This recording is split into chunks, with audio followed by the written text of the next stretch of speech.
धन्वंतरी स्तवन सुरू करूयात.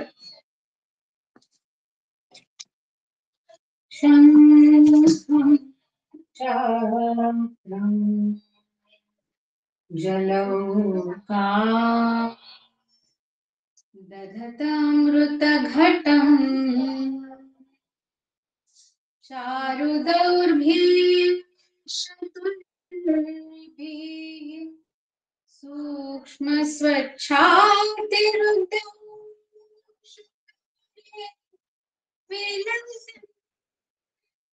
मौलिमुखोज्ज्वलनेत्रम् कालाभोतो ज्वलाक कटितटविलसश्चारु पीताम्बराढ्यम्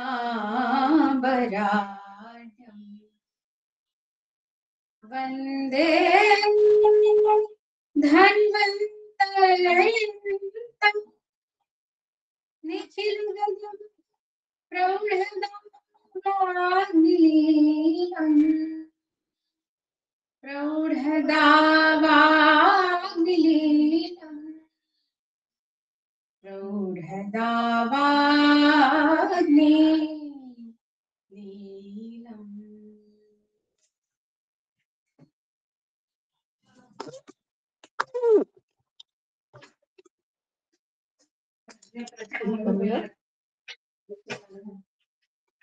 स्क्रीन शेअर करते.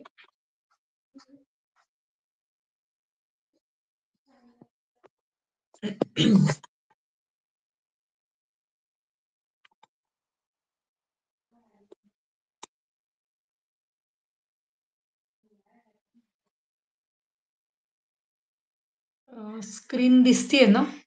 आज माझा लॅपटॉप जरा चालत नाहीये, त्यामुळे मोबाईल वरून शेअर करते.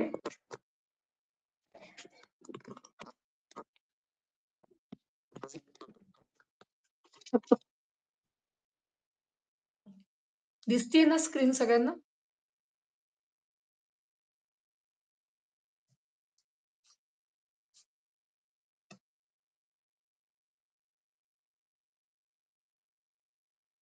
अश्विनी, स्क्रीन दिसतीये?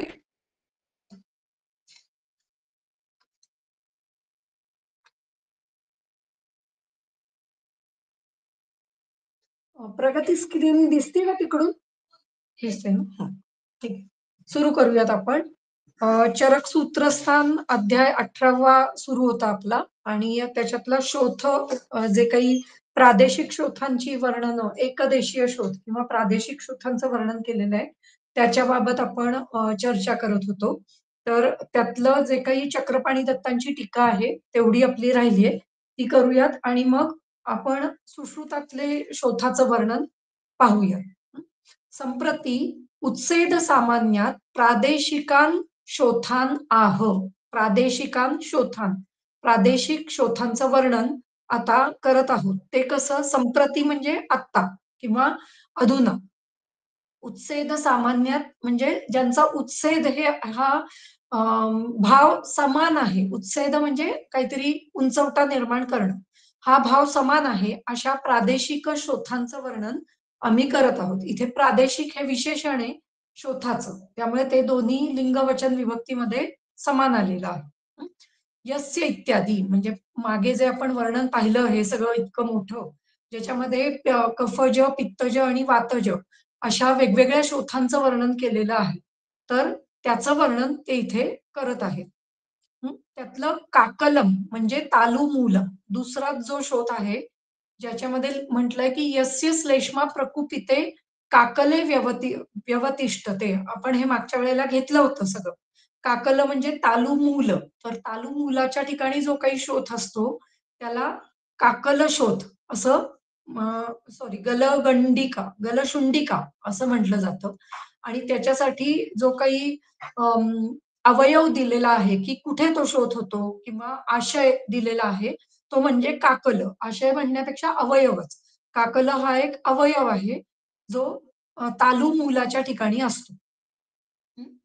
पुढे पुढे वर्णन करतायत की गलग्रहाचं, गलग्रहाच्या इथे लिहिलंय शनैः इति वचनेन गलगंडाचं शनैः इति वचनेन गलगंडकारिणो दोषाः चिरक्रिया भवन्ति इति दर्शयति. म्हणजे गलगंडामध्ये निर्माण होणारे जे काही दोष आहेत, एकतर तो शोथ श्लेष्मामुळे होतो, हे आपण मागे पाहिलं आणि ते दोष जे आहेत ते हळू चिरक्रिया भवन्ति म्हणजे हळू एकत्र येऊन मग कार्य करतात. त्यामुळे त्याला म्हटलेलं आहे, की शनैः श्लेष्मा प्रकुपितः. शनैः संजायेत शोफम गलगंडो अस्य जायते. तर गलगंडाच्या ठिकाणी जे काही दोष निर्माण होतात किंवा दोष दोष वाढतात ते हळू होतात. शनैः म्हणजे हळू त्यामुळे अशा प्रकारे गलगंडाचा शोध आपल्याला त्या तिथल्या दोषांची जी काही प्रक्रिया आहे किंवा जे काही संचय, प्रकोप आणि व्याधी निर्मिती आहे ती चिरकाल झालेली आहे असं दिसून येतं. गलग्रहादौ च आशुकारिणो दोषाः. मात्र गलग्रहाच्या ठिकाणी मात्र आशुकारी दोष झालेले आपल्याला दिसतात आणि आपल्याला स्वतःलाच कळतं, की ज्यावेळेला गलगंड होतो किंवा गलग्रह होतो. गलग्रह म्हणजे घसा खवखवणं. असं जेव्हा आपल्याला दिसतं, तेव्हा ते पटकन होतं. म्हणजे काही 1-2 दिवसातच आपल्याला लगेच आज माझा घसा दुखतोय आणि आज घसा लगेचच लाल झालाय आणि काही तिथे कफ साचलेला आपल्याला दिसून येतो. गलगंड जो आहे, तो मागे सांगितल्याप्रमाणे, की गलगंडो शनैः संजायते क्षोभम गलगंडो अस्य जायते तस्य श्लेष्मा प्रकुपितः तिष्ठती अंतर्गले स्थितम. तर अंतर्गलाच्या ठिकाणी तिथे दिसतो. याचा अर्थ ते गलगंड म्हणजे जवळ टॉन्सिल्स जिथे असतात, तर तिथेच आपल्याला तो धरायला पाहिजे. म्हणजे तोच विभाग अंतर्गल जो आहे, तो त्या ठिकाणचा भाग असं आपल्याला धरता येईल. त्यामुळे सॉरी गलगंड इति यस्य श्लेष्मा प्रकुपितो गलबाह्ये हां, गलबाह्य या ठिकाणी आणि अंतर्गल म्हणजे गलग्रह म्हणजे तो टॉन्सिल्सच्या मागचा भाग असं आपण धरता येईल आणि त्या ठिकाणी अशुकारी असतो आणि गलबाह्य म्हणजे जे काही कपोलं या ठिकाणी जे काही शोथ होतो म्हणजे मम्स आपण जे म्हणतो किंवा ज्याला आपण काय गालफुगी असं म्हणतो, त्याला आपण गलगंड असं म्हणू शकतो. हं. तर अशा प्रकारचा तो शोध निर्माण होतो. पुढे विसर्पस्य पीडकायाः तुल्यकारणत्वे अपि विसर्पे सर्पणशीलो दोषाः पीडिकायां च स्थिरो नेयः अत एव पीडिकासमाप्तौ अवतिष्ठते इति उक्तम. त्यामुळे विसर्पाच्या ठिकाणी जे काही दोष असतात, ते विसर्पणशील असतात म्हणजे सरणशील असतात. कारण पित्ताचा द्रवगुण तिथे काम करत असतो, पित्ताचा सरगुण काम करत असतो. त्यामुळे ते म्हणजे पटापट पुढे पसरणारे असतात. पण एकदा पीडिका निर्माण झाली, की पीडिकायामच्या स्थिरोज्ञेयः. पीडिका झाल्यानंतर मात्र तो स्थिर असतो. तर विसर्पाचं वर्णन पित्तज शोथामध्ये केलेलं दिसतं. पित्तम प्रकुपितो हां. यस्य पित्तं प्रकुपितं स रक्तं त्वचि सर्पति. शोफम सरागम जनयेत विसर्पस्तस्य जायते.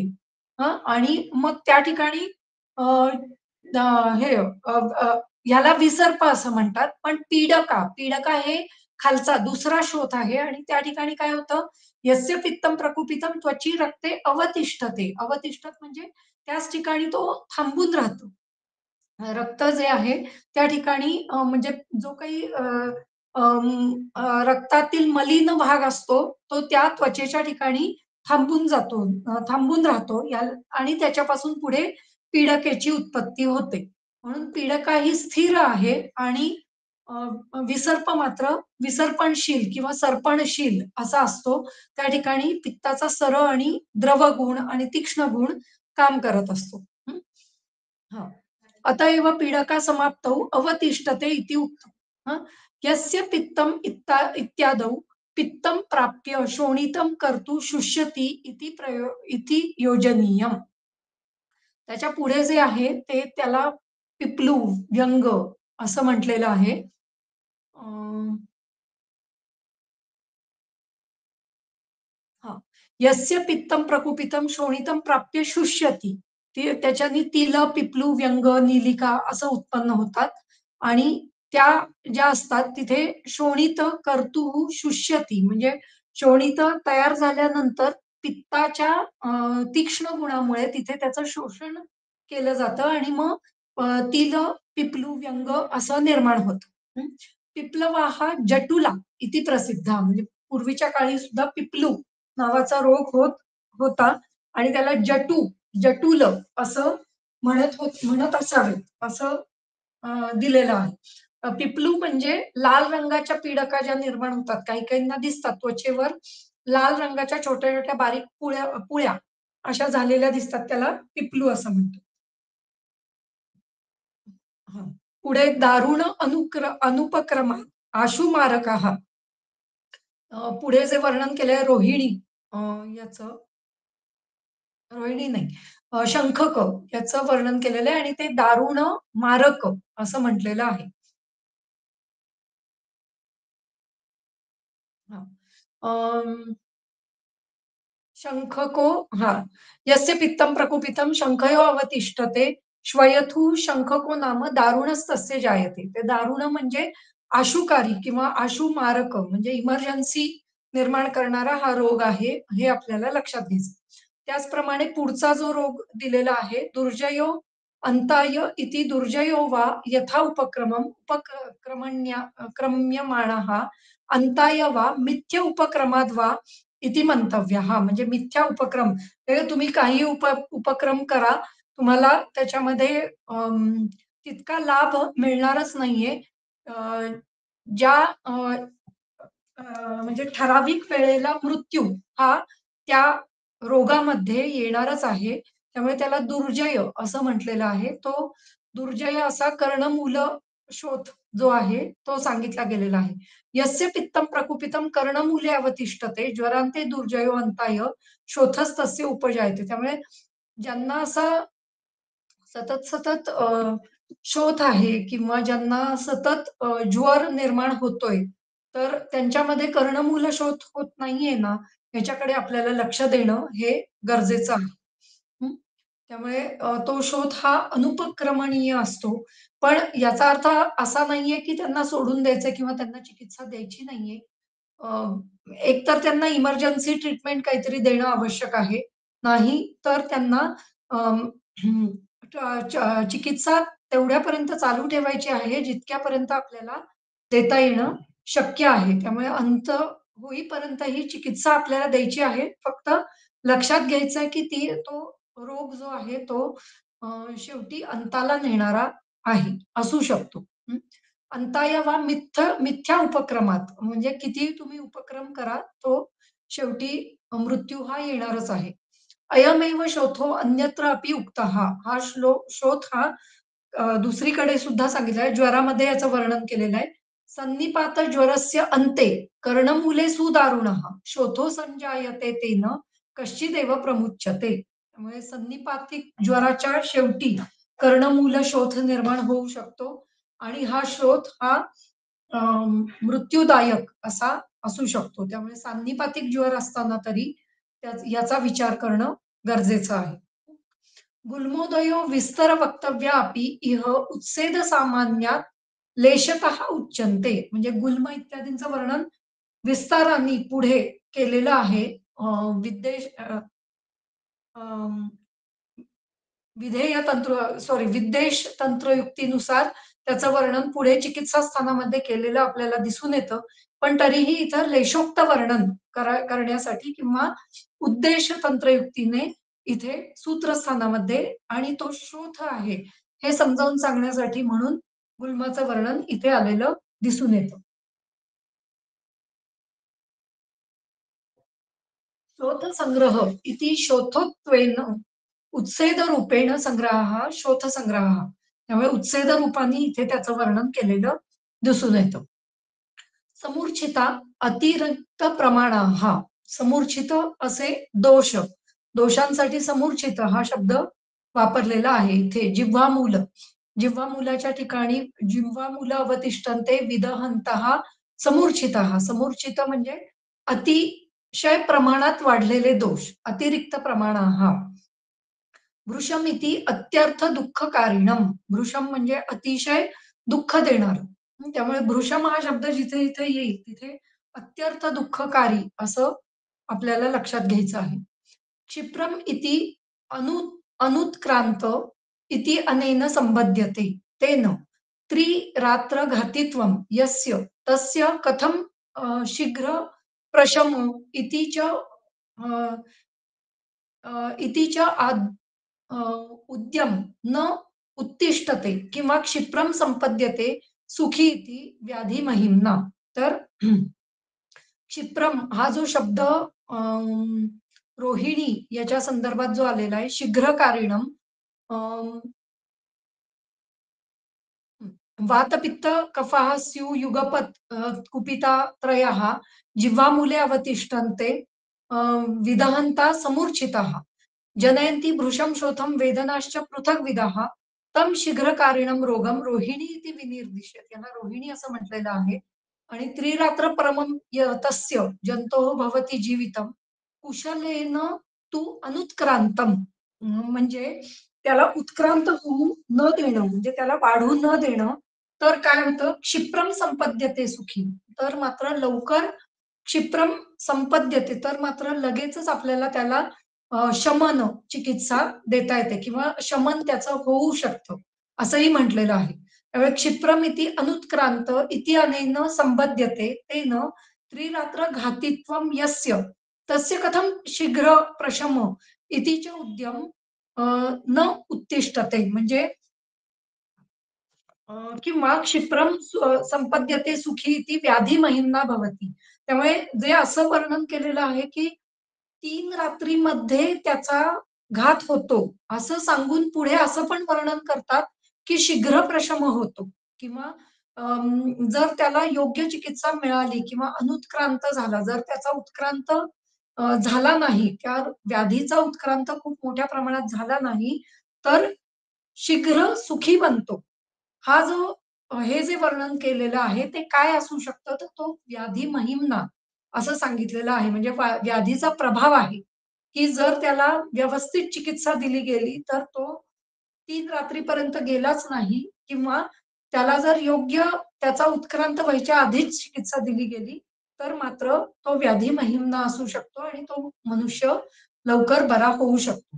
हं, असं वर्णन केलेलं आहे. त्यामुळे ते जे वर्णन आहे ते व्याधी महिम्ना या नावाखाली आपल्याला घ्यायचं आहे. व्याधेः एव एतत् स्वरूपम यत् शीघ्रं हन्ति शीघ्रं प्रशम्यति इति. त्यामुळे हे व्याधीचं स्वरूप आहे असं आपल्याला मानायला हवं. ज्याच्यामुळे तो व्याधी शीघ्र हनन करणारा किंवा शीघ्र प्रशमन करणारा असा दोन्ही प्रकारचा असू शकतो. यदुक्रम उक्तम स शीघ्रं शीघ्रकारित्वात प्रशमं यान्ति हन्ति वा. त्यामुळे शीघ्र हे दोन्हीला घ्यायचंय. शीघ्रकारित्वात म्हणजे शीघ्रतेने हनन करणारा आणि शीघ्र प्रशमन करणारा असा दोन्ही प्रकारचा तो रोग असू शकतो. त्यामुळे आपल्याला जेव्हा आपण रोहिणी या रोगाचा विचार करतो, त्या रोगामध्ये चिकित्साही करत राहायची आहे. कदाचित व्याधी महिमेनी लगेच आपल्याला उपशयही मिळू शकतो. त्यामुळे चिकित्सा सोडायची नाहीये आणि कुशल अशी चिकित्सा करणं हे तिथे महत्वाचं सांगितलेलं आहे. अं, दोष कोणता आहे आणि त्याच्या विपरीत चिकित्सा कशी देता येईल हे इथे आपल्याला बघायचं आहे आणि त्यानुसार योग्य उपक्रम करून तो व्याधी आपल्याला कसा त्याच्यापासून आपल्याला उपशय मिळू शकेल याचा उपयोग याचा विचार आपल्याला तिथे करायचा आहे. अशा प्रकारे इथे त्रिशोथी या अध्यायातले शोथ हे प्रकरण इथे संपतं. त्याच्यानंतर याच अध्यायामध्ये पुढे साध्यासाध्यत्वाचं वर्णन केलेलं आहे पुढच्या श्लोकांमध्ये. त्याच्यानंतर पुढे जाऊन म्हणजे इथे रोहिणीचं वर्णन केलेलं असल्यामुळे असाध्य रोग काय आहेत हे आपल्याला कळलं आणि म्हणून इथे सूत्रस्थानामध्ये साध्यासाध्यत्वाचं वर्णन केलेलं आहे.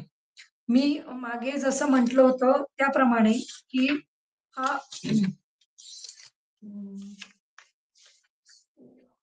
नाही. ओके. हां, नाही. या अध्यायामध्ये सगळं शोथाबद्दलचं वर्णन आलेलं दिसतं आणि मग शोथाच्या संदर्भात जे जे महत्वाचं आहे त्याचं वर्णन केलेलं आहे, म्हणून याला त्रिशोथीय असं नाव दिलं गेलेलं आहे. मग पुढे जाऊन त्यांनी साध्यासाध्यत्वाचं वर्णन केलेलं आहे, जे आता एवढे मोठे 17 शोथांचं वर्णन केलेलं असल्यावर त्यातलं साध्य, त्यातलं असाध्य असंही आपण घेऊ शकतो. खरं तर हे वर्णन अगदी सामान्य वर्णन आहे. ज्याच्यामध्ये व्याधीचं साध्यत्व वर्णन केलेलं आहे. पुढे जाऊन अ, अ, असंही वर्णन केलेलं आहे, की व्याधी हे रुजा, वर्ण, समुत्थान ह्याच्यानुसार मी फक्त आता आपण याचं फक्त महत्वाचं काय विषय आहे तेवढं घेऊयात. कारण आपला हा विषय नाही. आपण आता शोथाबद्दलची माहिती पुन्हा सुश्रुतातून घेणार आहोत. त्यामुळे फक्त हा अध्याय काय आहे एवढं बघूया.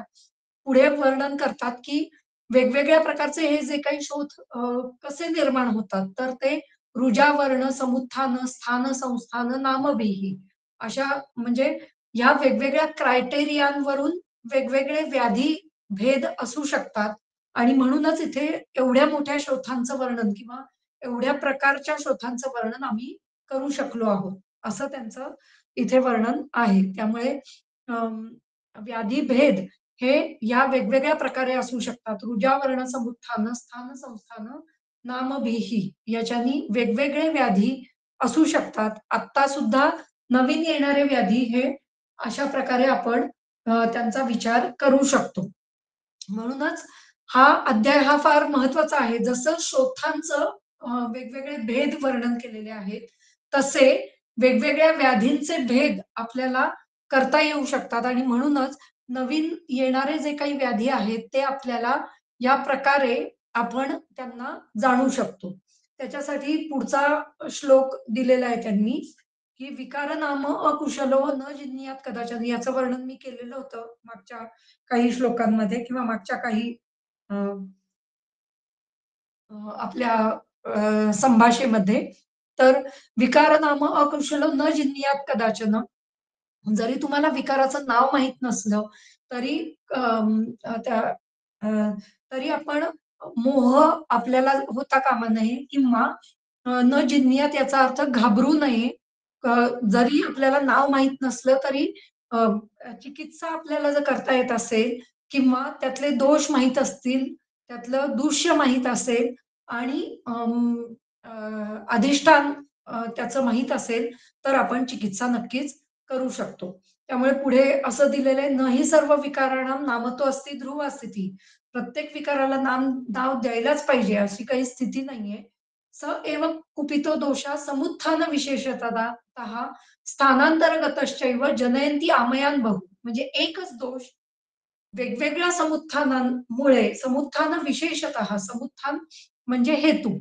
वेगवेगळ्या समुत्थानांमुळे किंवा वेगवेगळ्या हेतूंमुळे वेगवेगळ्या स्थानांमध्ये जाऊ शकतो. स्थानांतरगतः अनंतर स्थानं गतः. स्थान अंतरम, अनंतर स्थानं स्थानांतरम. हे वेगवेगळ्या स्थानांमध्ये जाऊन वेगवेगळे रोग निर्माण करू शकतो. जनयंती आमयन बहून खूप सारे रोग निर्माण होऊ शकतात. त्यामुळे आपल्याला हं, आपण घाबरण्याचं काहीच कारण नाहीये, की आपल्याला एखाद्या रोगाचं नाव कळत नाहीये, आपल्याला हा रोग कळत नाहीये किंवा आपल्याला निदान करता येत नाहीये. याच्यामुळे आपण अ, अ, घाबरून जाऊ नये. तर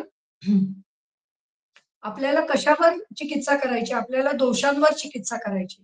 त्यामुळे तस्मात् विकार प्रकृती अधिष्ठानांतराणि च समुत्थान विशेषाश्च बुद्ध्वा कर्म समाचरेत. त्यामुळे चिकित्सा आपल्याला या तिघांवर करायची आहे. तस्मात् विकार प्रकृती, विकाराची प्रकृती काय आहे? म्हणजे विकारामध्ये कुठले दोष निर्माण झालेले आहेत. विकार प्रकृती म्हणजे विकाराचा स्वभाव किंवा विकाराचं कारण. कारण म्हणजे जे काही सन्निकृष्ट कारण असतं ते. म्हणजेच दोष. म्हणजे विकाराचे दोष कोणते आहेत? अधिष्ठानांतर कोणते आहे? विकाराचे दूष्य कोणते आहेत?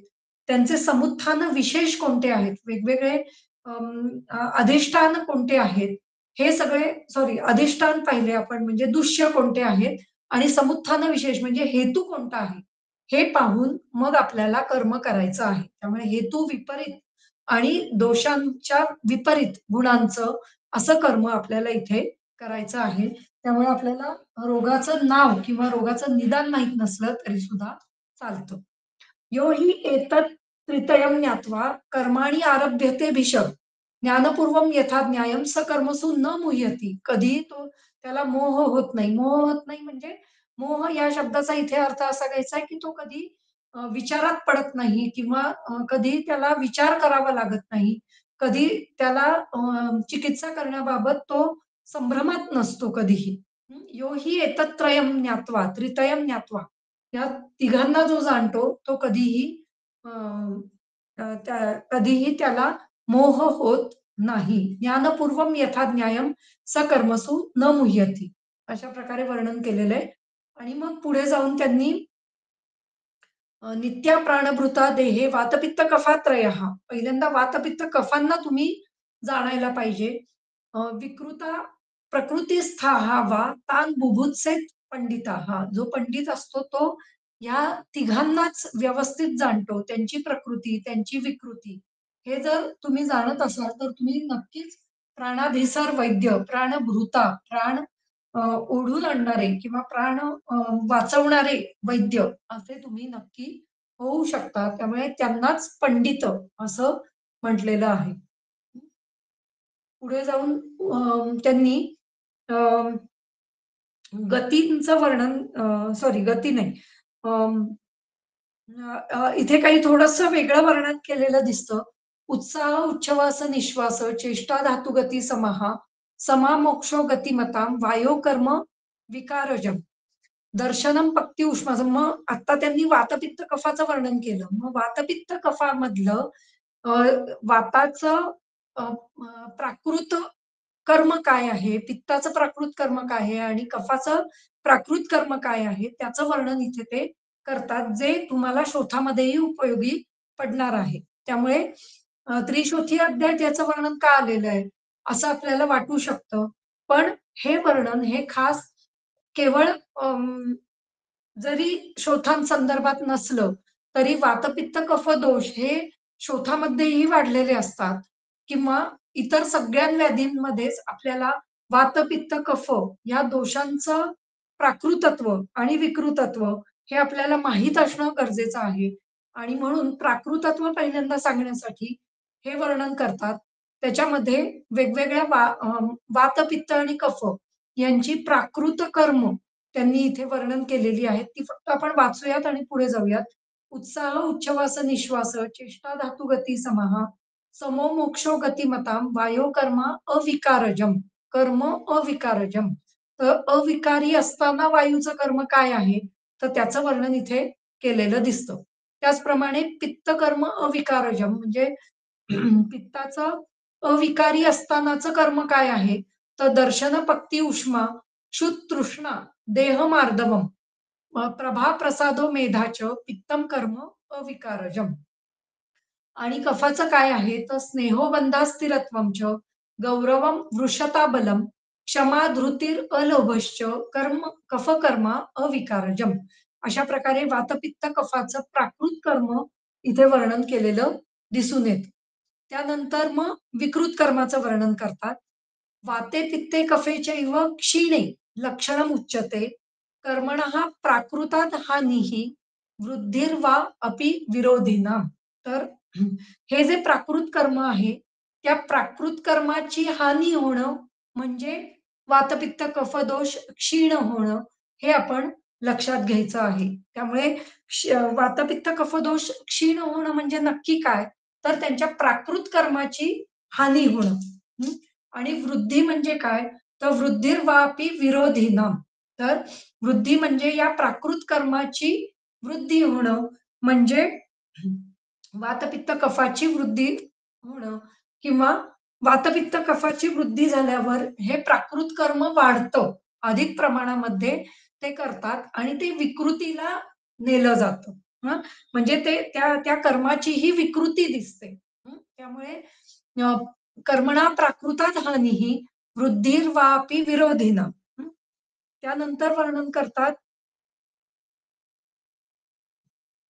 दोषः प्रकृती वैशेष्यं नियतं वृद्धिलक्षणं, दोषाणां प्रकृतिर्हानिः वृद्धिश्चैव परीक्षयेत. म्हणजे दोषांची प्रकृती अ, अ, हे अ, दोषांची हानी आणि वृद्धी हे आपल्याला पाहायचं आहे.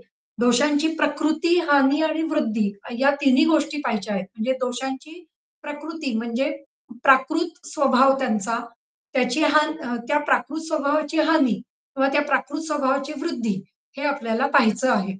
आणि अ, दोष प्रकृती वैशेष्यम नियतम वृद्धी लक्षणम. हे दोष प्रकृतीमध्ये विशेष निर्माण होणं याला दोषांची वृद्धी झाली असं आपण म्हणू शकतो. त्यामुळे प्रकोप म्हणजे काय? तर प्रकोप म्हणजे किंवा प्रकोप म्हणजे दोषांचं वैषम्य आणि प्रकोप म्हणजेच दोषांची हानी किंवा वृद्धी किंवा दोषांच्या प्राकृत कर्माची हानी किंवा दोषांच्या प्राकृत कर्माची वृद्धी म्हणजेच प्रकोप. हेही आपल्याला लक्षात घ्यायचं आहे किंवा किंवा त्याला वैषम्य असंही आपण म्हणू शकतो. त्यामुळे दोषाणां प्रकृतीही, हानीही, वृद्धीही चैव परीक्षते. त्यामुळे दोषांची प्रकृती म्हणजे त्यांचा स्वभाव, प्राकृत स्वभाव किंवा त्यांचं दोष नॉर्मल असणं, दोषहीन असणं म्हणजेच त्यांच्या कर्माची हानी होणं आणि त्यांच्या कर्माची वृद्धी होणं याची परीक्षा आपल्याला महत्वाची इथे करायची आहे. त्यानंतर वर्णन करतात अ, तत्र श्लोकाः. आता या ठिकाणी आपल्याला जे काही आपण आत्तापर्यंत त्रिशोथी अध्यायामध्ये पाहिलं, त्याचं वर्णन केलेलं दिसतं. त्यामध्ये संख्या म्हणजे शोथाची संख्या जिथे वात, पित्त, कफ निमित्त आणि आगंतु आणि निज अशा प्रकारचे शोथ निर्माण होतात. असं वर्णन केलेलं आहे. त्यामुळे संख्या संप्राप्ती सांगितलेली आहे.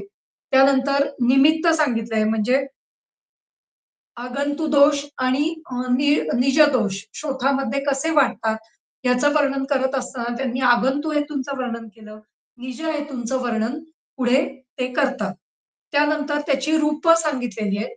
रूप म्हणजे वात, पित्त, कफज, शोथाचं वर्णन करतात. त्यानंतर त्यांचं साध्यासाध्यत्व सांगतात. आणि साध्यतां न च म्हणजे साध्यतां तथा असाध्यतां च. त्यामुळे साध्यतां न च इथे समुच्चय तंत्रयुक्तीने असाध्यता हा पण आपल्याला घ्यायचा आहे. तिथे च हा शब्द समुच्चय तंत्रयुक्तीसाठी आलेला आहे आणि तिथे असाध्यता हा शब्द न वापरता तिथे फक्त च असं वापरलेलं आहे. ज्याच्यामुळे आपण असाध्यता ही पण इथे लक्षात घ्यायची आहे. तेषां तेषां विकाराणां शोधः. त्यामुळे तांश्च पूर्वजान त्यामुळे त्यांचं पूर्व रूप सांगितलेलं आहे आणि अं, वेगवेगळ्या शोथांचे वर्णन केलेली आपल्याला दिसून येतात. मग कफज आधी केलेली आहेत, मग पित्तज आणि मग वातज अशा प्रकारे शोथाची वर्णनं तिथे आपल्याला दिसून येतात. तेषां तेषां विकाराणां शोथां तांश्च पूर्वजान विधिभेदम विकाराणाम त्रिविधम बोध्य संग्रह आणि मग विधिभेद सांगून त्यानंतर त्रिविध बोध्य संग्रहाचं वर्णन केलेलं आपल्याला दिसून येतं. त्याच्या त्रिविध बोध्य संग्रह म्हणजे विकार प्रकृती, अधिष्ठान आणि समुत्थान हे त्रिविध बोध्य संग्रह म्हणजे ज्याच्यामुळे आपल्याला विकार जाणू शकतो असे ते त्रिविध बोध्य संग्रहाचं वर्णन करतात. त्यानंतर प्राकृत कर्म दोषाणाम लक्षणम हानी वृद्धीषु म्हणजे प्राकृत कर्माची हानी किंवा प्राकृत कर्माची वृद्धी हे दोषांचं लक्षण आपण कसं जाणायचं हे ते सांगतात. आणि अशा प्रकारे पुनर्वसु अत्रे यांनी त्रिशोथी या अध्यायाचं वर्णन केलेलं आपल्याला दिसून येतं. पुनर्वसु अत्रे यांचं विशेषण म्हणून हा खालचा श्लोक आलेला आहे. वित्त, मोह, रजो, दोष, लोभ, मान, मद, स्पृहा. वित्त म्हणजे ज्याच्यातून निघून गेलेले आहेत. काय? मोह, रज, रजोदोष, त्यानंतर लोभ, मान, मद आणि स्पृहा हे सर्व ज्यांच्यामधून निघून गेलेले आहेत अशा त्या पुनर्वसु अत्रेय या सगळ्यांचं एकवचन केलेलं आहे. हा द्वंद्व समास आहे. त्यामुळे वित्त, मोह, रजो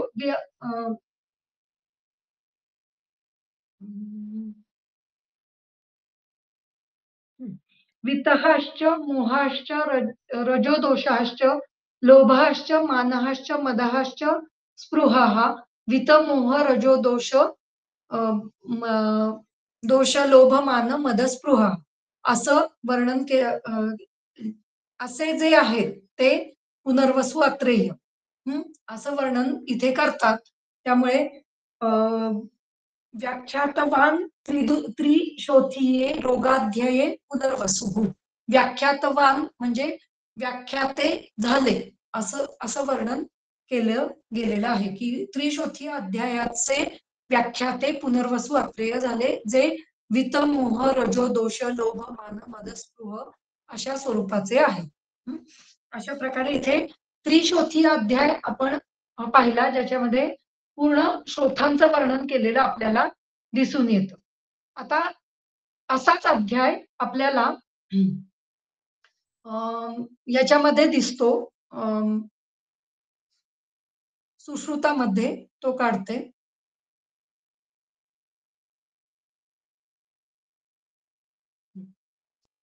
तो आहे आमपक्वैषणीयम अध्याय. आमपक्वेषणीय नावाचा जो काही अध्याय आहे त्याच्यामध्ये शोथांचं वर्णन केलेलं दिसतं. त्यामुळे आम आणि पक्व, त्यामुळे आमहाश्च पक्वहाश्च आमपक्वः आणि आमपक्व एषणीय. एषणीय म्हणजे आमपक्व विषयाचं वर्णन करणारा अध्याय. त्यामुळे आमपक्व या विषयाचं अध्ययन करणारा जो अध्याय आहे किंवा आमपक्व एषणा हे ज्याचा अधिकार आहे, हे ज्याचं अधिकरण आहे असा अध्याय म्हणजे आमपक्वेषणीयम अध्यायम व्याख्यास्यामः. हा 17वा अध्याय आहे. इथे धन्वंतरींनी शोथाचं वर्णन पूर्ण या अध्यायामध्ये केलेलं आपल्याला दिसतं. आपण पुढे पुढे जाऊयात. अथात इत्यादी आम शब्दात पच्यमानो अपि अत्र बोद्धव्याः. आम शब्दामध्ये इथे आपण पच्यमान हा सुद्धा अर्थ इथे घ्यायचा आहे. यालाही एक तंत्रयुक्ती आहे.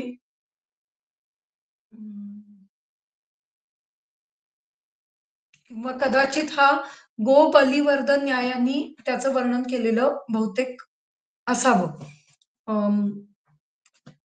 आम या शब्दामध्ये पच्यमान हा शब्दही घ्यावा असं डल्लनाचार्य म्हणतात.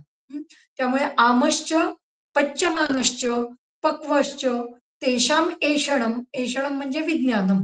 विज्ञानम तद विद्यते यस्मिन् अध्याये तम तथा इति आमपक्वैषणीयम अध्यायः. त्यामुळे या तिन्हीचं वर्णन आपण आता या अध्यायात पुढे पाहणार आहोत. पुढे शोफ समुत्थाना ग्रंथी विद्रदी अलजी प्रभृतयः प्रायेण व्याधयो अभिहिताः अनेक अकृतयः. त्यामुळे शोफ हे समुत्थान असलेलं म्हणजे शोफ हे स्वरूप असलेलं. शोफ म्हणजे पुन्हा उत्सेद सामान्य. त्यामुळे उत्सेद हे स्वरूप असलेलं ग्रंथी विद्रधी आणि अलजी अशा सारखे जे काही रोग आहेत प्रभृतयः अशासारखे अनेक रोग. प्रायेण व्याधयाः अभिहिताः अनेक आकृतयाः हे अनेक आकृतींचे असतात. तैः विलक्षणाः पृथु ग्रथिताः समो विषमो वा त्वग्मांसस्थायी दोषसंघातः शरीर एकदेशोत्थितः शोफ इति उच्यते. म्हणजे जसं चरकाचार्यांनी वर्णन केलेलं आपल्याला दिसतं तसंच वर्णन इथे आलेलं आपल्याला दिसून येतं की हे कसे अनेक आकृतींचे आहेत, विविध लक्षणांनी युक्त आहेत. तैही विलक्षणाः कसे पृथु ग्रथित सम विषम त्यानंतर त्वग्मांसस्थायी असं दिसतंय. त्वग्मांसस्थायीच आपण पाहिलं होतं. त्वग्मांसस्थायी दोषसंघातः. दोषसंघात हा त्वचा आणि मांस यांच्या ठिकाणी असतो. तो कधी पृथू असतो, कधी ग्रथित असतो, सम असतो अथवा विषम असतो. दोषसंघातः शरीर एक देशोत्थितः शरीराच्या एकाच देशामध्ये उत्थित म्हणजे वाढलेला असा दिसून येतो. त्याला शोफ असं म्हटलेलं आहे. शोफ समुत्थान इत्यादी. शोफ समुत्थान इति शोथ कारण. ओके. समुत्थान या शब्दाचे दोन अर्थ आहेत. एक तर कारण असा अर्थ आहे किंवा स्वरूप असा अर्थ आहे. त्यामुळे इथे अर्थ त्यांनी कारण असा घेतलेला आहे. त्यामुळे शोथाच्या कारणापासून उत्पन्न झालेले ग्रंथी, विद्रधी, अलजी इत्यादी. म्हणजे शोथाची जी कारणं आपण निज आणि आगंतुक कारणं अशी चरकामध्ये पाहिलेली आहेत. याच्यातही पुढील अध्यायामध्ये कुठल्या बहुतेक दोष धातू मलविज्ञानी या अध्यायामध्ये शोथाची कारणं दिलेली आहेत. ती आपण पुढे पाहूया. त्यामुळे त्या कारणांनी युक्त असं जे काही त्या कारणांमुळे उत्पन्न झालेले असे जे काही व्याधी आहेत त्यांना सगळ्यांना शोथ याच्या अंडर घेतलेलं आहे.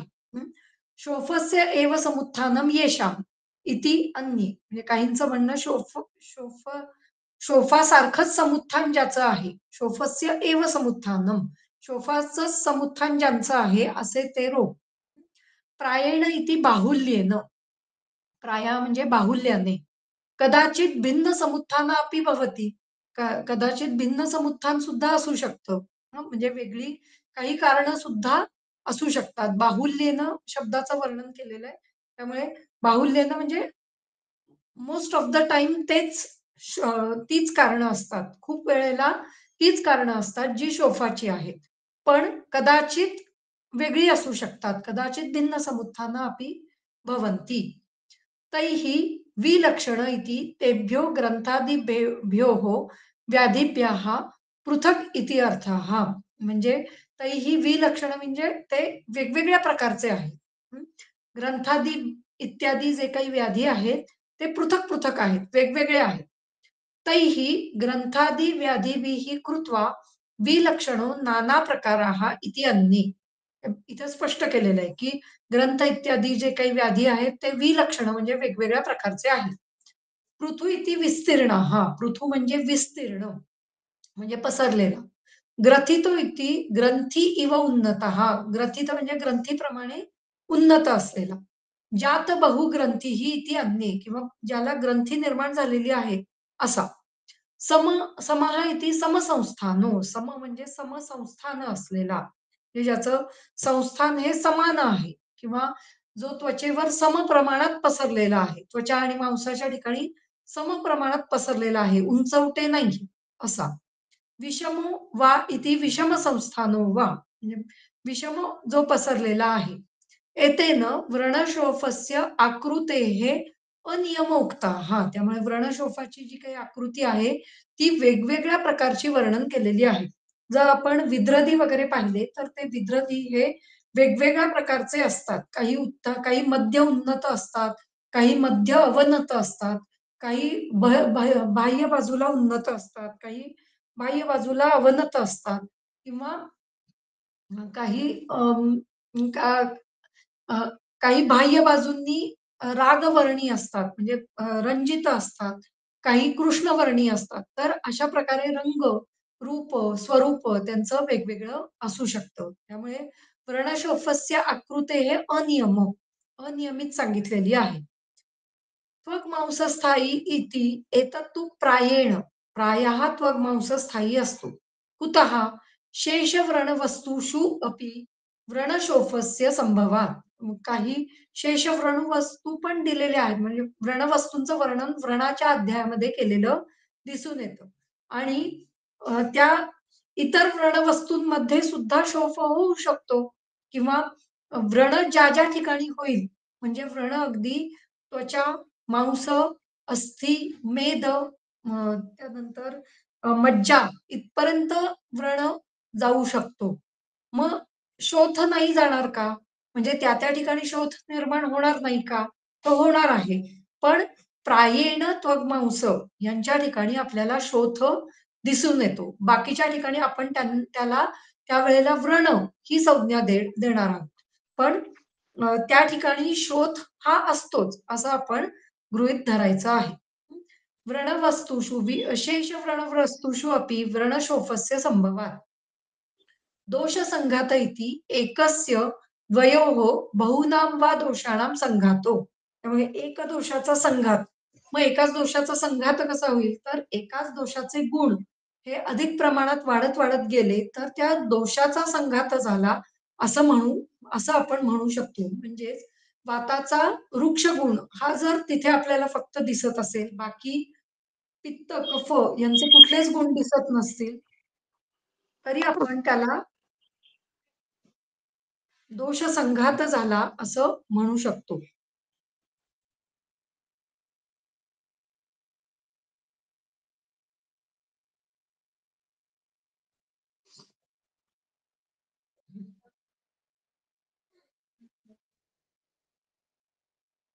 ओके.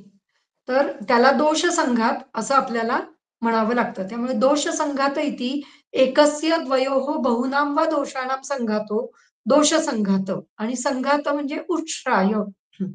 म्हणजे एकाच वेळेला ते दोष वाढणे याला संघात असं म्हटलेलं आहे. हं. शरीर एकदेशोत्थित इति अनेन सर्व सरात भिन्नत्वं प्रतिपादयति. त्यामुळे शरीराच्या एक देशामध्ये स्थित त्यामुळे सर्व सर किंवा सगळीकडे पसरणारं हे आपल्याला इथे घ्यायचं नाहीये किंवा त्याच्यापासून भिन्न असं इथे त्यांनी मांडलेलं आहे. त्यामुळे विसर्प हा जो चरकाचार्यांनी शोधामध्येच घेतलेला आहे, त्याचं वर्णन हे सुश्रुताचार्य शोधामध्ये करत नाहीत. कारण तो सर्वसरत्व आहे किंवा त्याला सरणशीलता आहे, विसर्पणशीलता आहे. त्यामुळे त्याचं वर्णन सुश्रुताचार्य या ठिकाणी करत नाहीत. त्यामुळे तो शोथापेक्षा वेगळा असं आपण मानू शकतो. पुढे अ, स षड्विधो. आता हे शोथ हे 6 प्रकारचे असतात असं सुश्रुताचार्य म्हणतात. वात, पित्त, कफ, शोणित, सान्निपातिक, आगंतु निमित्ताः. वातज, पित्तज, कफज, शोणितज, सान्निपातिक आणि आगंतु असे 6 प्रकारचे शोथ सांगितले गेलेले आहेत. तस्य दोषरूप व्यंजनैः लक्षणानि व्याख्यास्यामः. आता परत दोष दोषांच्या स्वरूपानुसार इथे लक्षणं वर्णन केलेली आहेत. म्हणजे जे काही आपण वर्णन त्रिशोथी अध्यायामध्ये पाहिलं, तसंच वर्णन केलेलं दिसतं. त्यामुळे आपण थोडं अ, पटापट जाऊयात. कारण हे स्वतंत्र वातज, पित्तज, कफज, शोथाचं वर्णन इथे आलेलं दिसतं. तत्र वातशोफः कृष्णो अरुणो वा परुषो, मृदू, अनवस्थितः म्हणजे चल असा असतो. तोदादयाश्च अत्र वेदना विशेषः. म्हणजे इथे तोद इत्यादी म्हणजे तोदा आदयः, आदया म्हणत असताना ज्या वाताच्या वेदना आहेत, स्तंभ किंवा शूल किंवा भेद ह्या सर्व वेदना इथे लक्षात घ्यायच्या आहेत. त्यामुळे वेदना विशेष म्हणत असताना वाताला धरून असणाऱ्या ज्या काही वेदना इथे तुम्हाला लक्षात घेता येतील त्या सर्व वेदना आपल्याला इथे आपण लक्षात घ्यायच्या आहेत. त्यामुळे वेदना विशेषाः भवन्ति. पित्तशोफः, पित्तशोफ कसा आहे? पीत, मृदू, सरक्त, रक्तयुक्त असतो वा शीघ्र अनुसार्यो, शीघ्र अनुसारी असतो. अ, ओषादयःश्च, ओष इथे ओष अधिक असतो. ओष आणि चोष. ओष म्हणजे बर्निंग आणि चोष म्हणजे रुक्षता म्हणजे ड्रायनेस. ओषादयः, चोषादय. ओष, चोष असं पित्ताच्या बाबतीत बरेच वेळेला वर्णन आलेलं दिसतं. त्यामुळे ओष म्हणजे जिथे दाह आहे आणि चोष म्हणजे जिथे रुक्षता आहे किंवा ड्रायनेस आहे आणि ही रुक्षता ही अ, पित्ताच्या तीक्ष्ण गुणामुळे होते. त्यामुळे या ठिकाणी ओषादयः म्हणत असताना ओष, चोष, भेद, दरण हे सगळं आपण पित्ताच्या बाबतीत ज्या वेदना विशेष आहेत, त्या सगळ्या आपल्याला इथे घ्यायच्या आहेत. हं. पुढे श्लेष्मश्वयथुः. श्लेष्मश्वयथू कसं आहे? पांडू, कठीण, स्निग्ध, शीत, परत स्निग्ध आलेलं आहे. मंद अनुसारी, मंद गतिमान असतो किंवा आता इथे अनुसारी या शब्दाचा अर्थ असा घ्यायचा आहे, की शीघ्रतेने वाढणारा, शीघ्र दोष प्रकोप होणारा आणि मंद दोष प्रकोप होणारा. त्यामुळे शीघ्र अनुसारी, मंद अनुसारी. कंडवादया हा कंडू इत्यादी त्याच्यामध्ये हे निर्माण होतात. म्हणजे अ, अ, हां, कंडू किंवा श्वेतवर्णता किंवा त्या ठिकाणी स्तब्धता असे जे काही वेदना विशेष आहेत, ते आपल्याला या ठिकाणी जाणायचे आहे. हं. वेदना विशेष म्हणत असताना वेदना या शब्दाचा दुःख असा अर्थ जर आपण घेतला, तर जे काही तिथे विवर्ण निर्माण होतं, वैवर्ण निर्माण होतं किंवा काय त्वचा अ, जी काही त्वचेमध्ये जी काही वक्रता निर्माण होते, तीही इथे आपल्याला लक्षात घ्यायची आहे. त्यामुळे वेदना विशेष म्हणत असताना केवळ दुःखदायी वेदना असं न लक्षात घेता, वेदना म्हणजे वेगवेगळ्या प्रकारच्या वेदना इथे आपल्याला लक्षात घ्यायच्या आहेत. मग त्याच्यामध्ये रंग, रूप, स्वरूप, त्वचा खराब होणं, हे सगळ्या वेदना तिथे आपल्याला म्हणजे लक्षात घ्यायच्या आहेत. हं. त्यामुळे सर्व वर्ण वेदनाः सन्निपात श्वयथुः आणि वातज, पित्तज, कफज या सर्वांनी युक्त अशा वेदना जिथे असतात त्याला सन्निपात शोथ असं म्हटलं जातं. पित्तवत शोणितजो अतिकृष्ण हां, पित्तवत शोणितज शोथ कसा असतो? तो अतिकृष्ण असतो, कृष्ण असतो. पित्त रक्त लक्षणं आणि पित्त रक्त लक्षणांनी युक्त असतो. आगंतु लोहित अवभासश्च आणि जो आगंतु जो शोथ आहे, तो कसा असतो? पित्त रक्त लक्षणयुक्त असतो. पित्त आणि रक्ताचं लक्षणांनी युक्त असतो आणि लोहित अवभास असतो. लोहित अवभास तिथे निर्माण झालेला दिसून येतो. तर अशा प्रकारचं वर्णन इथे केलेलं दिसतं. दल्लनाचार्य म्हणतात, "स इत्यादी तस्य व्रणशोफस्य दोषरूप व्यंजनैः इति वातादिरूपैः वातादिलक्षणैः च अर्थाः."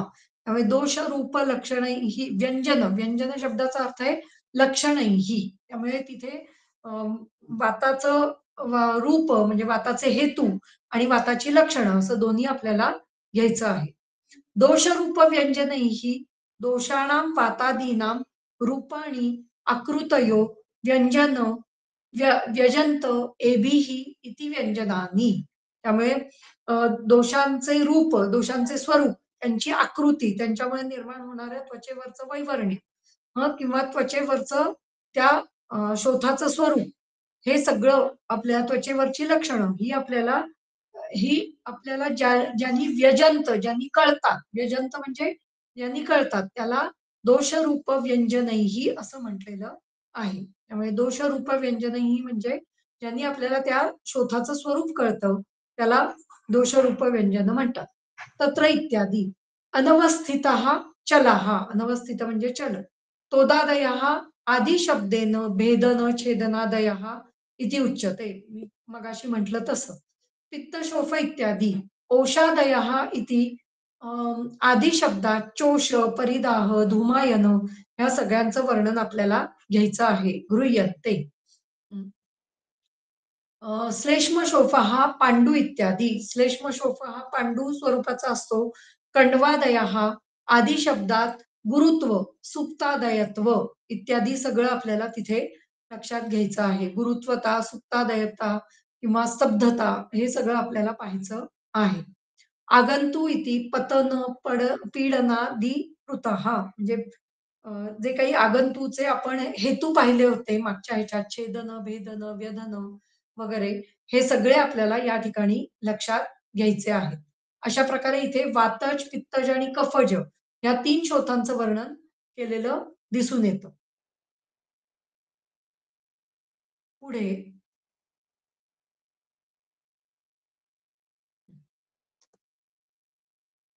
हा श्लोक वाचूया, पूर्ण करूया आणि मग थांबूया. स यदा बाह्याभ्यंतरे क्रियाविशेषैः न संभाविताः प्रशमयितुं क्रियाविपर्ययात् बहुत्वात्वा दोषाणां तदा पाकाभिमुखो भवति. आता इथे पुढचं वर्णन सुश्रुताचार्य करतात आणि हे सुश्रुताचार्यांचं वैशिष्ट्य आहे. जे वर्णन चरकाचार्यांनी फक्त 3 प्रकारच्या शोथांचं वर्णन केलेलं आहे.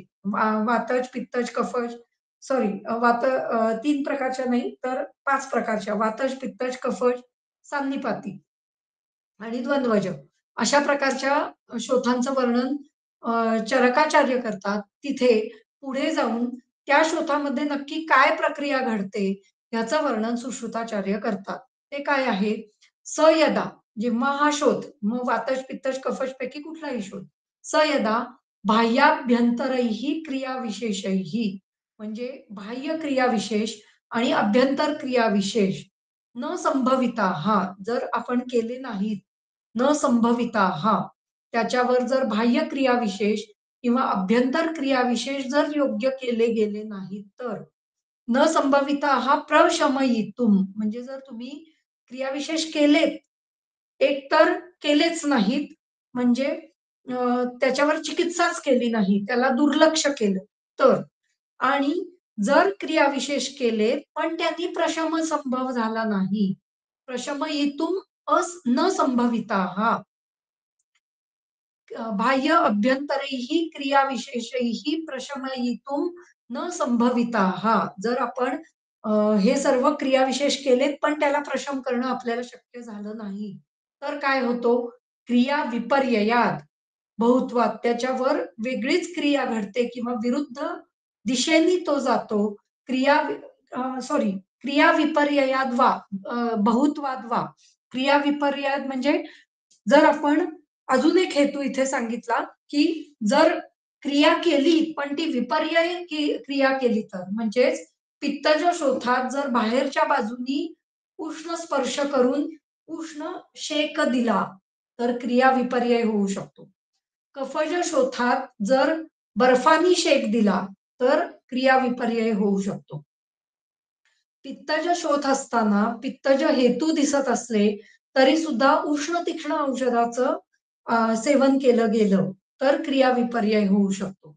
किंवा हेतू विपरीत चिकित्सा केली नाही, तरी क्रिया विपर्यय होऊ शकतो. किंवा हेतू थांबवलेच नाही, हेतूंना बंद केलं नाही, तरी त्याच्याकडे दुर्लक्ष केल्यासारखं होईल आणि त्यामुळे क्रियाच त्याच्यावर न झाल्यामुळे शोथ वाढू शकतो. त्यामुळे क्रिया विपर्ययात किंवा बहुत्वाद वा दोषाणाम किंवा खूप मोठ्या प्रमाणात दोष वाढलेले असतील, तर काय होईल? तदा पाकाभिमुखो भवती. जेव्हा यदा आणि तदा हे दोन शब्द आलेले असतात, तेव्हा यदाच्या आणि तदाच्या मध्ये जे काही सगळं असतं, ते कारणं असतात. त्या तदाच्या पुढच्यासाठीची. म्हणजे पाकाभिमुखो भवती हे सांगण्यासाठी यदाच्या पुढे तदापर्यंत ही सगळी कारणं दिलेली असतात. तो शोध पाकाभिमुख होतो म्हणजे तो आता पाक या प्रक्रियेकडे जातो. कधी जातो? जर हे केलं गेलं नाही तर. ते यदा आणि तदाच्या मध्ये दिलेलं आहे. हं. तर काय-काय होतं? तर क्रियाविशेषैः बाह्याभ्यंतरैः क्रियाविशेषैः प्रशमयितुं न संभविताः हे एक. दुसरं क्रिया विपर्ययात जर क्रिया दुसरीच काहीतरी घडली तर. म्हणजे विपरीत क्रिया घडली तर. आणि तिसरं बाहुल्याद वा दोषाणाम किंवा दोषांचं बाहुल्य निर्माण झालं म्हणजे तुम्ही कितीही क्रिया चांगली करताय, पण दोषच इतके पटापट वाढले, की त्या क्रियांना त्यांनी दादच दिली नाही आणि दोष वाढून तो पाकाभिमुख झाला तर. तर अशा प्रकारे जर झाला, तर त्या शोथाला आपण म्हणजे पक्वतेकडे जायला लागलेला आहे किंवा पुढे आता त्याला पक्व आणि पच्यमान अवस्था प्राप्त होणार आहे, हे आपण लक्षात घ्यायचं आहे. हं. तर त्याच्यातली आता लक्षणं पुढे देत आहेत. तस्य आमस्य पच्यमानस्य पक्वस्य च लक्षणं उच्यमानम् उपधारय. तर आम्ही आता इथे पच्यमान आणि पक्व या शोथाची लक्षणं देत आहोत, ती आपण पाहावी.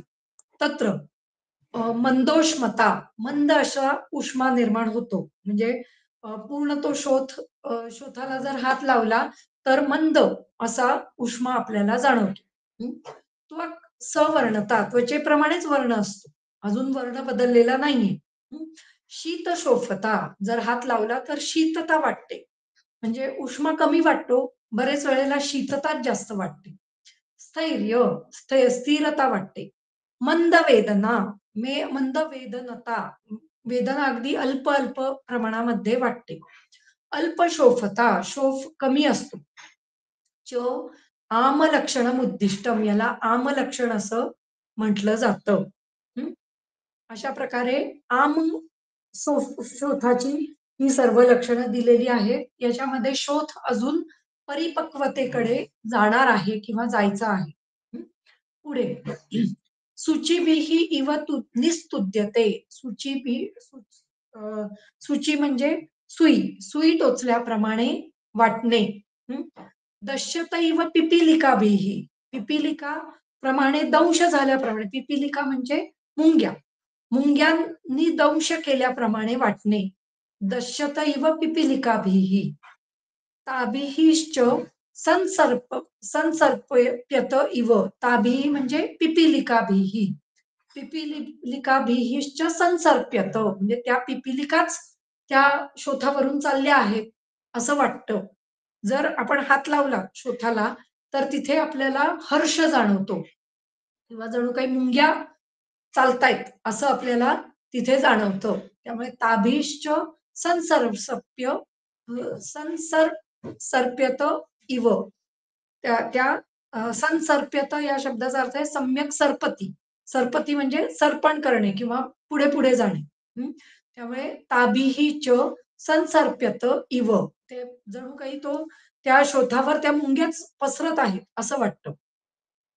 पुढे छिद्यत इव शस्त्रेण, जणू काही छेद गेला आहे. छिद्यत इव शस्त्रेण, शस्त्राने छेद दिला आहे. शस्त्राने त्याच्यावर भोग पाडलंय किंवा प्रच्छान केलंय असं, असा भास होतो. विद्यत इव शक्तिभिः, शक्तिभिः म्हणजे शक्तिकारक गोष्टींनी, ज्याच्या ज्याच्यात ताकद आहे त्या गोष्टींनी त्याच्यावर भेद केलाय, त्याच्यावर घाव घातलाय आणि भेद केलाय. हं.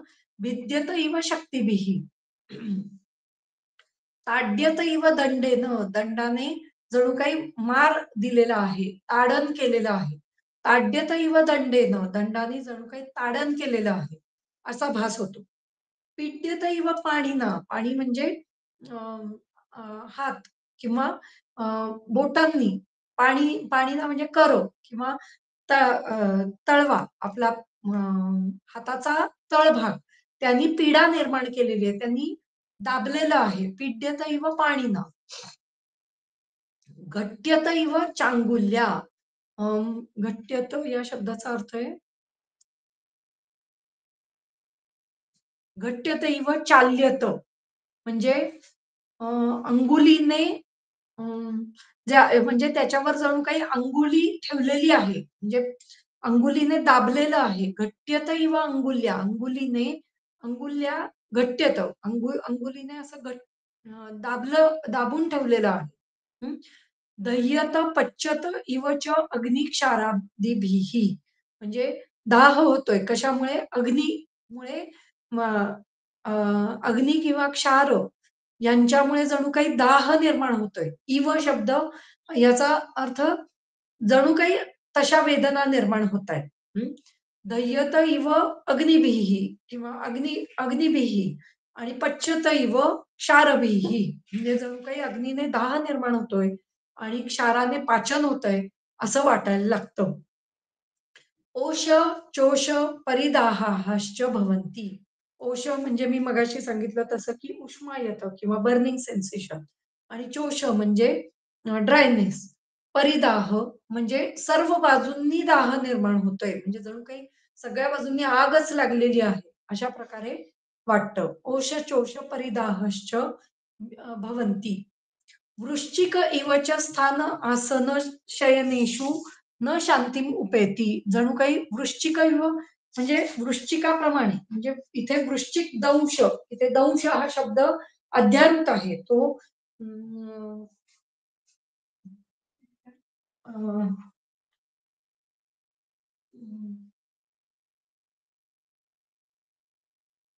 कोणती प्रवृत्ती आहे इथे,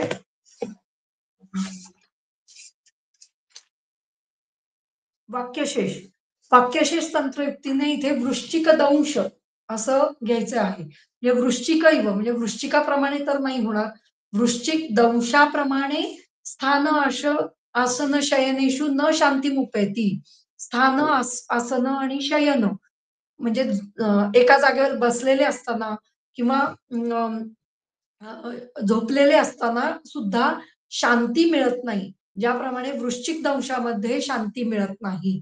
वृश्चिक दंश जर झाला असेल तर आपल्याला लक्षात येतं, की बिलकुल एका जागेवर बसून किंवा झोपून आपल्याला शांती मिळत नाही. सारखं उठावसं वाटतं, सारखं बसावसं वाटतं, सारखं म्हणजे जिथे दंश झालेला आहे तो स्थान हलवावसं वाटतं. चलत्व असतं, चंचलता असते. त्यामुळे अशा प्रकारे लक्षणं निर्माण होतात. त्यानंतर अधमात बस्तीर इव आततश्च शोफः भवति. म्हणजे एखाद्या अ, बस्ती भाग हा अधमात झाल्याप्रमाणे आतत होणे म्हणजे ताणला जाणे. अधमात म्हणजे काहीतरी भरलंय त्याच्यामध्ये आणि म्हणजे वायू भरल्यामुळे जसा फुगा फुगतो त्याप्रमाणे बस्ती हा अधमात झालेला आहे. सर्व बाजूंनी अं, अ, फुगलेला आहे आणि ताणला गेलेला आहे. त्या अशा वेळेला कशा वेदना निर्माण होतात? तशा वेदना शोफामध्ये निर्माण होतात. इथे बस्तीमध्ये निर्माण होतात असं आपल्याला घ्यायचं नाहीये.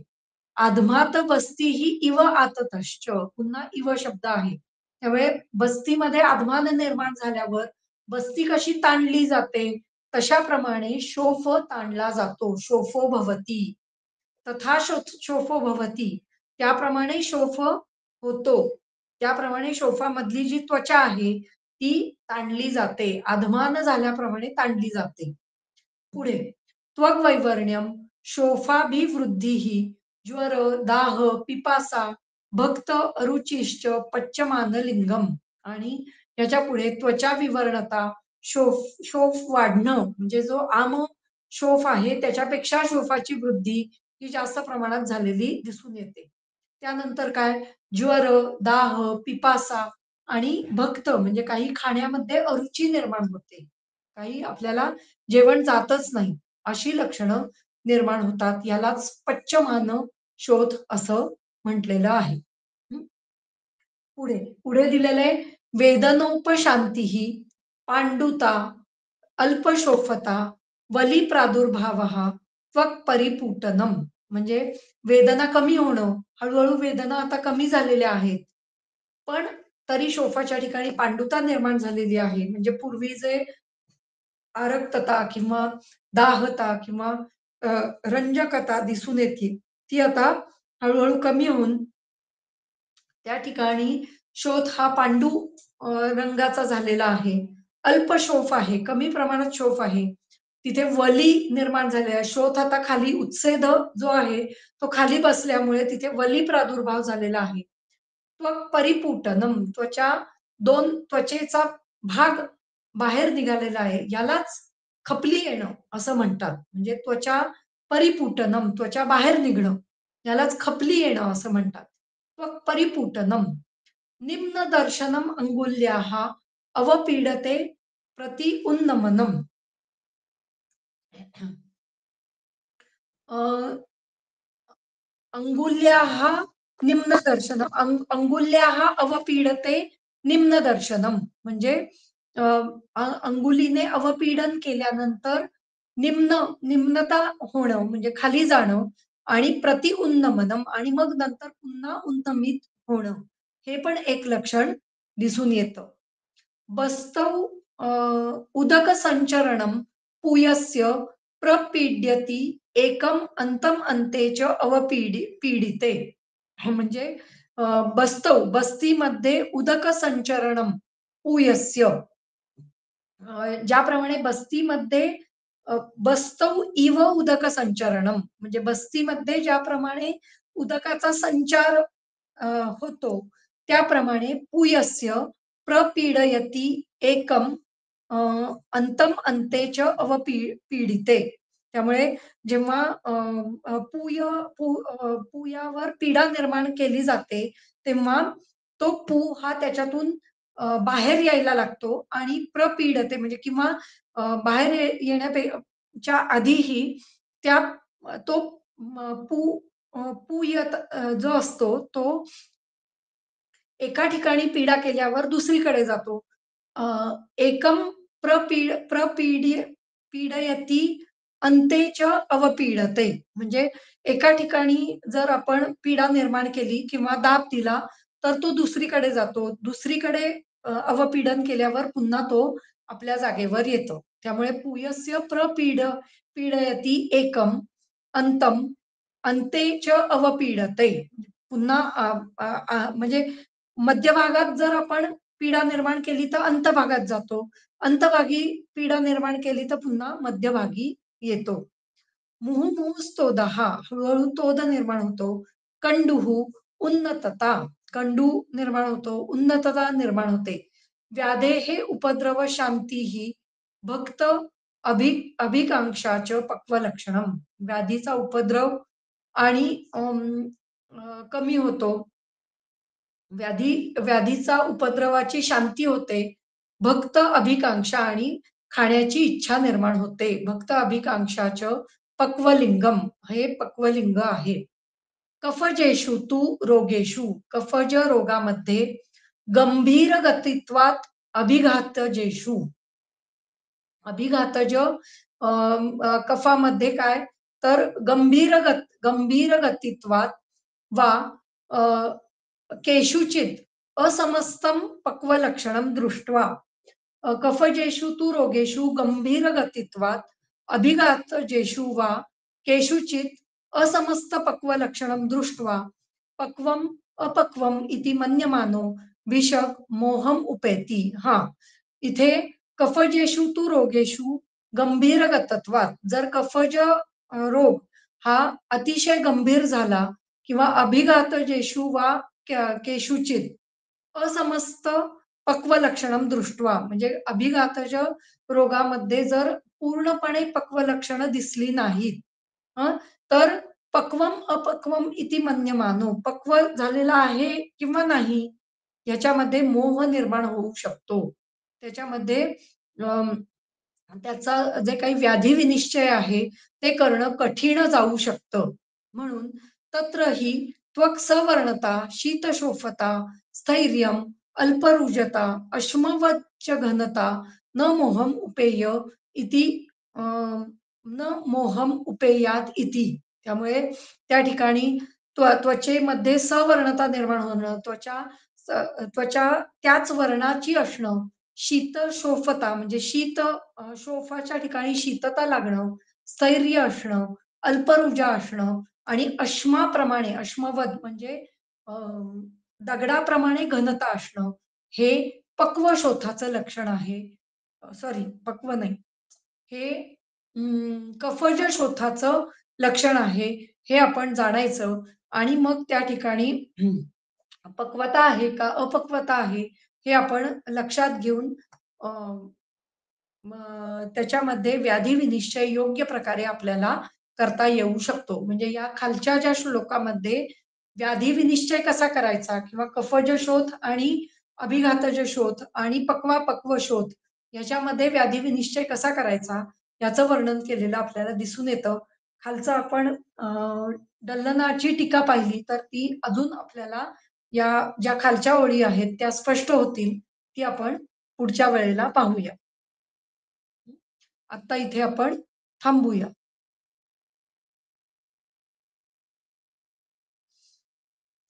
लक्षात आलंय?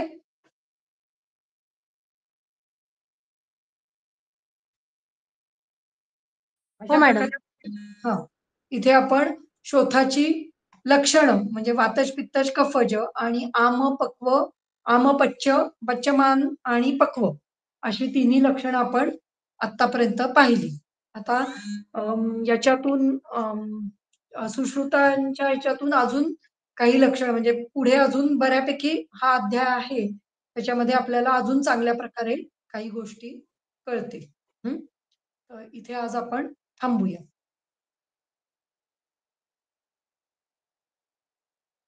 ठीक आहे. काही शंका असतील तर विचार.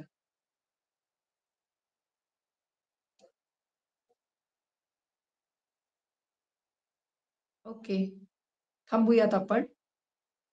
हो मॅडम.